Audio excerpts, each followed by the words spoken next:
Qualcuno in passato, ma anche nel presente, mi ha fatto notare che mi infervoro molto facilmente quando scopro qualcosa di nuovo che mi entusiasma, e questo soprattutto in ambito informatico. Beh, è sicuramente vero, ma è altrettanto vero che questa volta il mio fervore è giustificatissimo. Perché? Perché ho finalmente avuto l'occasione di testare uno script a cui facevo il filo da tanto tempo e che mi ha convinto al 200%. Questo script è in grado di rendere il nostro Windows 10 oppure il nostro Windows 11 letteralmente una scheggia, e ho tutte le intenzioni di dimostrartelo con il video di oggi. E quindi, se ti senti pronto, iniziamo! Come abbiamo avuto tuttavia modo di scoprire dolorosamente in passato, il solo nominare la parola script può causare una fastidiosissima orticaria alle più che mai irascibili divinità del tubo. E allora ho pensato, prima di cominciare questo video, di lenire la loro delicatissima epidermide procedendo come di consueto con un balsamo a base di rituale apotropaico. Disclaimer: i contenuti di questo video sono esposti a puro scopo informativo ed educativo. Andiamo avanti, va?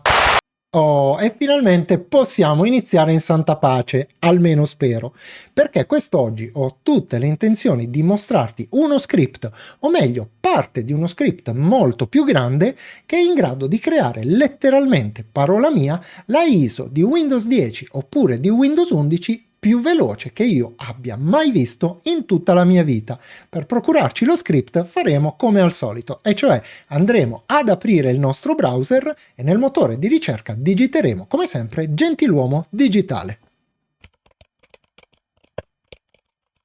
Effettuiamo la nostra ricerca e, mi raccomando, facciamo riferimento al primo risultato, ovvero quello relativo al dominio gentiluomodigitale.it. Andiamo ad aprire il sito ed una volta che si sarà aperto clicchiamo sul pulsante Downloads per andare a scaricarlo. Nella pagina che si aprirà scendiamo un pochino più in basso fino ad individuare questo download dal nome un pochino criptico. Si chiama infatti Rufus 4.6 più CTT perché, senza fare alcun mistero, si tratta del famosissimo script di Chris Titus Tech che utilizzeremo in una sua porzione molto interessante. Possiamo scaricare il file facendo clic su File Download, ma nel caso in cui tu non riuscissi a trovare questo o qualsiasi altro file su questo sito, ti basterà portarti qui in alto sulla lente di ricerca e digitare anche solo un frammento del nome del file. In questo caso io vado a digitare semplicemente CTT. Effettuiamo la nostra ricerca e vedrai che ti comparirà la possibilità di scaricare il file che stai cercando. Facciamo clic sul file per procedere con il download e una volta che sarà stato scaricato clicchiamo su questo pulsante per aprire la cartella che contiene il nostro file compresso e potremo chiudere contestualmente la finestra del browser retrostante che non ci serve più. Quello che dobbiamo fare a questo punto è un bel doppio clic sul file che abbiamo appena scaricato, selezionare i 3 file al suo interno e trascinarli sul nostro desktop, dopodiché potremo anche chiudere la finestra della cartella compressa. E a questo punto ci serviranno ben 2 cose e non una, cioè un pendrive dimensione almeno 8 GB o più se ce l'hai più grande. Mi raccomando, attento che sul pendrive non ci siano dati importanti perché stiamo per formattarlo. E la seconda cosa che ci servirà sarà una ISO di Windows 10 se vorremmo creare una versione installabile di Windows 10 leggerissima e velocissima, o altrettanto di Windows 11 se vorremmo fare la stessa cosa con Windows 11. Per procurarci le ISO, siccome la procedura è un pochettino arzigogolata, ho pensato di semplificartela. Ti basta infatti andare ad aprire questo file qui, quello che si chiama ISO download, e al suo interno troverai le due ISO scaricabili, o meglio i link da cui potrai scaricare le ISO. Io andrò a creare per esempio una ISO di Windows 11, quindi selezionerò questo testo qui, quello che finisce naturalmente con Windows 11, cliccherò con il pulsante destro, lo copierò e andrò a chiudere il file di testo. Stessa cosa se vorrai invece utilizzare Windows 10. Vado a questo punto a riaprire il browser, che ho mentito spudoratamente quando ti ho detto che non ci serviva più, e qui nella barra degli indirizzi faccio un clic destro, incolla e vai all'indirizzo bla bla bla bla bla bla bla bla bla. Vedrai che verrai portato sulla pagina che ti consente di scaricare la ISO di Windows 11. A questo punto scendiamo un pochino e individuiamo questa sezione qui, quella che dice scarica l'immagine di Windows 11 ISO bla bla bla bla bla bla bla bla bla.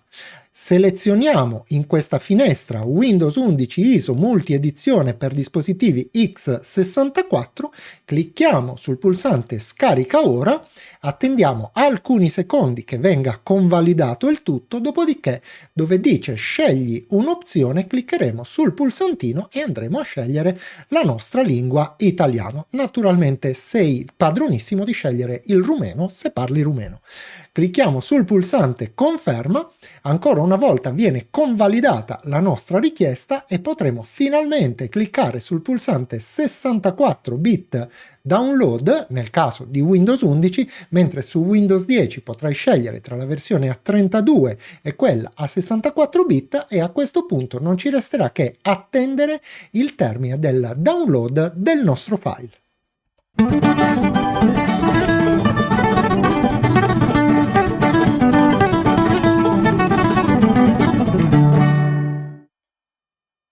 Ed ecco fatto, il nostro download è terminato e nel mio caso è durato ben 2 mandarini. Non sono questi i 2 mandarini originali, me li sono già mangiati, ed ora potremo andare qui in alto a destra dove c'è questo pulsantino download, andare a cliccare su questo pulsante per aprire la cartella dei download che contiene la nostra ISO. Potremo veramente giurin giurello chiudere la finestra del browser che non ci serve più e trascinare la nostra ISO insieme a tutto quanto il resto dell'ambaradan che abbiamo già trascinato sul nostro desktop.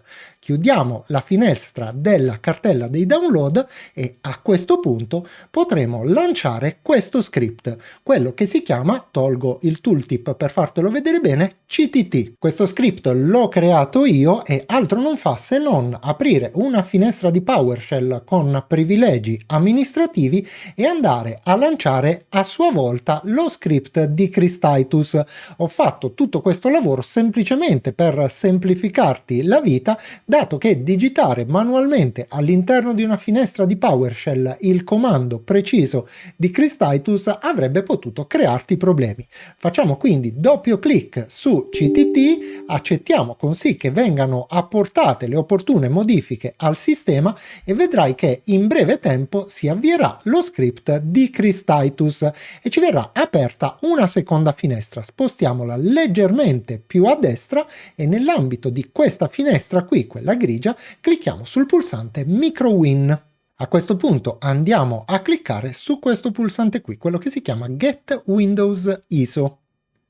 Clicchiamo su OK su questa finestrella che si aprirà, attendiamo alcuni secondi e a questo punto dovremo indicargli dove si trova la nostra ISO che abbiamo appena scaricato e spostato sul desktop. Portiamoci quindi sul desktop e selezioniamo la ISO che abbiamo appena scaricato.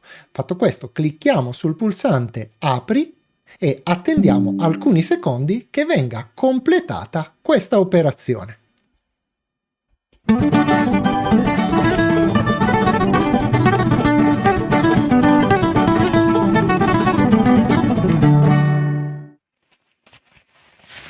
Arrivo. A questo punto dobbiamo scegliere semplicemente quale versione di Windows vogliamo installare e quindi in soldoni se preferiamo una Professional oppure una Home Edition. Clicchiamo su questo pulsante qui e scegliamo la nostra versione. Come detto io clicco su Windows 11 Home. Fatto questo, dovremo cliccare sul pulsante Start the Process, quello che si trova qui in fondo. Ci verrà chiesto dove vogliamo salvare la nostra ISO e noi sceglieremo di farlo sempre sul desktop nominandola in questo caso Windows 11 CTT, sempre come Chris-Titus Tech. Una volta scritto il nome qui in corrispondenza di nome file, clicchiamo sul pulsante Salva e attendiamo ancora una volta il termine dell'operazione.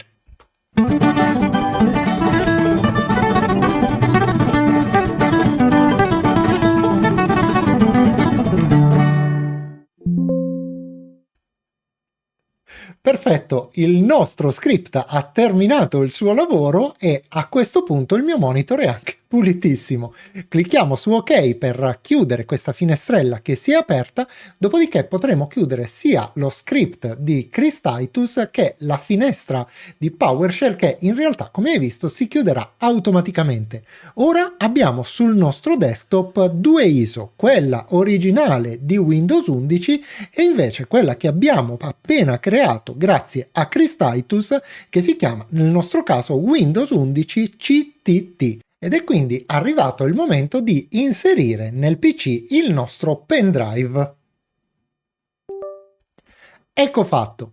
Ora quello che dobbiamo fare è aprire il nostro fidatissimo Rufus, confermando con sì di voler apportare le opportune modifiche al sistema. Se lo riteniamo, controlliamo pure che ci siano o non ci siano nuovi aggiornamenti e una volta che si sarà aperta la finestra di Rufus, la prima cosa che faremo è verificare che il volume e, nel mio caso, o comunque il pendrive selezionato sia quello corretto. Mi raccomando, ancora una volta, massima attenzione perché tra pochi istanti questo pendrive verrà formattato e tutto il suo contenuto andrà distrutto. Quello che dobbiamo fare ora è prendere la ISO giusta, ovvero Windows 11 CTT, e trascinarla all'interno della finestra di Rufus.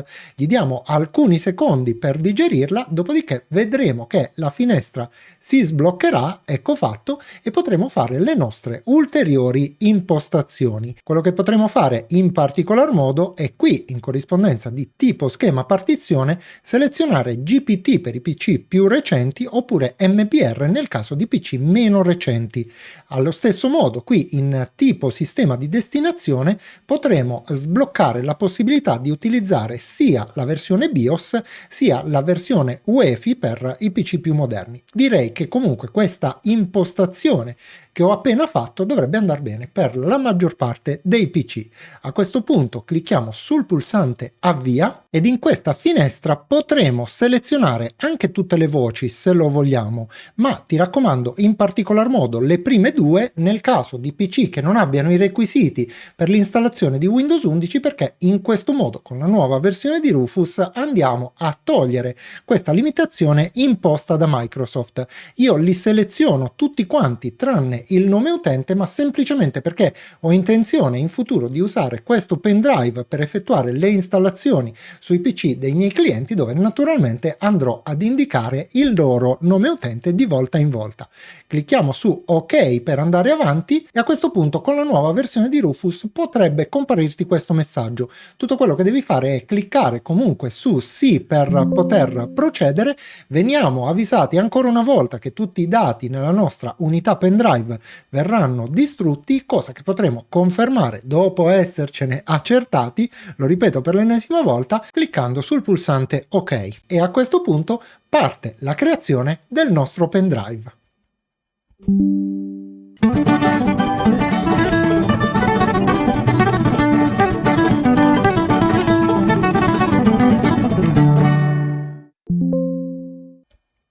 Ok, la creazione del nostro pendrive è terminata e con esso anche tutte quante le bacche di goji che mi sono mangiato, e quindi in loro vece ti presento lo spruzzino con cui ho pulito il monitor. Va bene, basta fare lo scemo, chiudiamo la finestra di Rufus che non ci serve più e a questo punto apri gli occhi, perché quello che dovrai fare sarà inserire questo pendrive sulla macchina su cui vorrai installare la tua super versione di Windows 10 o di Windows 11 appena creata, entrare nel BIOS ed impostare proprio il pendrive come primo dispositivo di boot. Mi dispiace moltissimo, ma questa è l'unica operazione che, come dico sempre, non ho la possibilità di mostrarti, perché ogni BIOS è differente rispetto all'altro e quindi dovrai cercare di capire effettivamente, uno, come entrarci nella tua macchina. I tasti per farlo sono moltissimi, possono essere F2, F12, F11, F10, canc e così via, e quindi individuare la sezione che si chiama per l'appunto boot e scegliere il tuo pendrive, ripeto, come primo dispositivo di avvio. Lo faccio anch'io su una macchina virtuale e adesso ti mostro quanto è veloce l'installazione di Windows con questo nuovo sistema. Ed eccoci qui, la prima cosa che facciamo quando ci compare quel messaggio è premere un tasto qualunque per avviare l'installazione da CD o da DVD. Dopodiché vedrai che quest'ultima partirà e ci si presenterà subito la prima schermata. In questa schermata ci viene subito richiesto di inserire il nostro codice product key, ovvero il codice di licenza del nostro Windows, che naturalmente, se avremo scelto una versione Home, dovrà essere un codice per Windows 10 o per Windows 11 Home Edition, oppure viceversa, se avremo scelto la versione Professional, un codice per la versione Professional. Se al momento non hai sotto mano il tuo codice Product Key, nessuna paura, Windows ci dà la possibilità di cliccare temporaneamente su questa scritta qui, quella che dice non ho un codice Product Key, e andare avanti comunque, e a questo punto parte l'installazione del nostro Windows.